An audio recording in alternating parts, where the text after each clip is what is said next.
ان کے پوچھنے کا مقصد یہ تھا کہ بغیر لباس پہنے وضو کرنا شرعاً جائز ہے یا نہیں؟ تو یہ بالکل جائز ہے۔ دیکھیں نبی کریم صلی اللہ علیہ وسلم نے یہ سنت کریمہ ہم کو سکھائی ہے کہ جب غسل فرماتے تو پہلے وضو کیا کرتے تھے، اور یقینی سی بات ہے کہ اکثر عوام جو ہوتی ہے وہ واش روم باتھ روم میں بغیر لباس کی ہوتی ہے، تو جب وہ اس غسل کی سنت پوری کریں گے، اگر برہنہ حالت میں وضو نہ ہو سکتا تو بتائیے پھر غسل کرتے ہوئے وضو کرنے کی تو وہ ضرورت ہی نہیں تھی کہ وضو تو ہوگا ہی نہیں، جبکہ یہ تعلیم نبی کریم صلی اللہ علیہ وسلم کی طرف سے ہے تو بالکل ہو جائے گا۔ لیکن بہتر یہ ہے کہ آپ صاف وغیرہ کر کے زخم کو اس پہ دوا وغیرہ لگا کر، کوئی اس پہ ایسی چیز کوئی ٹیپ وغیرہ لگا کر اپنا لباس پہنیں اور پھر وضو کر لیں، یہ زیادہ بیسٹ ہے۔ لیکن بہرحال اگر آپ نے بغیر لباس کے وضو کیا تو آپ کا وضو ضرور ہو جائے گا۔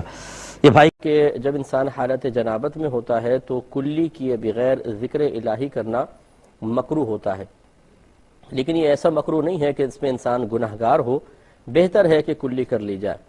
چنانچہ جب آپ باتھ روم میں داخل ہوں تو پہلے کلی کر لیں باہر ہی، اور بسم اللہ الرحمن الرحیم پڑھ کر پہلے باتھ روم میں داخل ہوتے ہوئے الٹا قدم رکھیے۔ داخل ہو جانے کے بعد آپ کو بتایا کہ اس کے بعد کوئی کلام نہیں کرنا ہے۔ بعض لوگ یہ سمجھتے ہیں کہ غسل کا تعلق کلمہ پاک پڑھنے سے ہے، پہلا کلمہ پڑھیں گے تو پاک ہوں گے ورنہ نہیں، یہ بالکل جہالت بھرا خیال ہے۔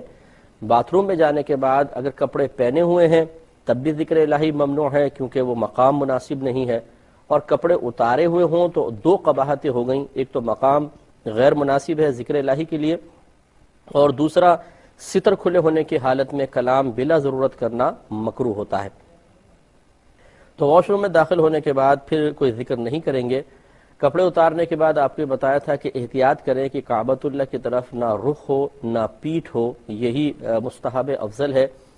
پیٹھ کرنا، رخ کرنا یہ مکروہ ہوتا ہے، اس لیے ایسے رخ کھڑے ہوں کہ نہ آپ کی پشت کعبۃ اللہ کی جانب ہو نہ آپ کا رخ کعبۃ اللہ کی جانب ہو، ادب اور احترام اسی میں ہے۔ اس کے بعد نیت کریں گے۔ نیت دل کے پختہ ارادے کو کہتے ہیں۔ آپ زبان سے کچھ بھی نہیں کہیں گے، بس دل میں ارادہ کر لیں کہ میں اللہ تبارک و تعالیٰ کی رضا کی خاطر غسل کر رہا ہوں، یا نماز کے قابل ہونے کے لیے غسل کر رہا ہوں، یا جنابت کو اللہ تعالیٰ کے حکم پر عمل پیرا ہوتے ہوئے جنابت کو دور کرنے کے لیے غسل کر رہا ہوں۔ بس دل میں آپ یہ نیت کریں گے تو یہ نیت ہو جائے گی۔ اس کا فائدہ ہی ہوگا کہ اب آپ کا نہانا عبادت میں باقاعدہ شمار ہوگا اور آپ کو ثواب ملے گا۔ اور اگر کوئی بغیر طہارت حاصل کرنے کی نیت کے غسل کر لے گا، طہارت تو پھر بھی حاصل ہو جائے گی، کیونکہ پانی اللہ تعالیٰ نے بنایا ہی ایسا ہے کہ ہم نیت کریں نہ کریں وہ ہماری نجاست کو بہا کر لے جائے گا، چاہے حقیقیہ نجاست ہو چاہے حکمیہ نجاست ہو۔ تو لہٰذا اگر کوئی بغیر نیت کے غسل کرے گا، غسل پھر بھی ہو جائے گا، جنابت پھر بھی دور ہو جائے گی، لیکن اسے ثواب نہیں ملے گا۔ تو حصول ثواب کے لیے نیت کرنا ضروری ہے۔ اس کے بعد اپنے دونوں ہاتھ پونچھوں تک دھوئیں گے۔ اس کے بعد اگر جسم پر کوئی نجاست وغیرہ لگی ہو اس کو دور کریں اور استنجا کی جگہوں کو دھوئیں۔ اس کے بعد نماز کی طرح کا مکمل وضو کر لیں، اور اس وضو کرنے کے اندر غسل کے پہلے دو فرائض بھی پورے ہو جائیں گے، ایک کلی کرنا اور دوسرا ناک میں پانی چڑھانا۔ اس میں آپ کو بتایا تھا کہ کلی کرنے میں غرغرہ بھی ہوگا، اور ناک میں پانی جب آپ چڑھائیں گے تو خالی وہ ٹچ نہیں کرنا ہے، بلکہ جو نرم ہڈی جہاں تک ہوتی ہے، یعنی سخت ہڈی ناک کی شروع ہوتی ہے، وہاں تک پانی کو سونگ کر اوپر تھوڑا سا چڑھانا، یہ سنت کریمہ ہے، بلکہ یہ غسل کے اندر فرض ہے، وضو کے اندر سنت مؤکدہ ہوتا ہے۔ پہلے کال لیتے ہیں، پھر میں انشاءاللہ یہ طریقہ عرض کر کے پھر احتیاطوں کی طرف آتا ہوں۔ پہلے کالر ہمارے ساتھ ہیں۔ السلام علیکم۔ وعلیکم السلام مولانا صاحب، اللہ آپ کو زندگی دے اور سلامتی دے، آپ بہت اچھا پروگرام پیش کر رہے ہیں، میرا بہت پسند کا پروگرام ہے۔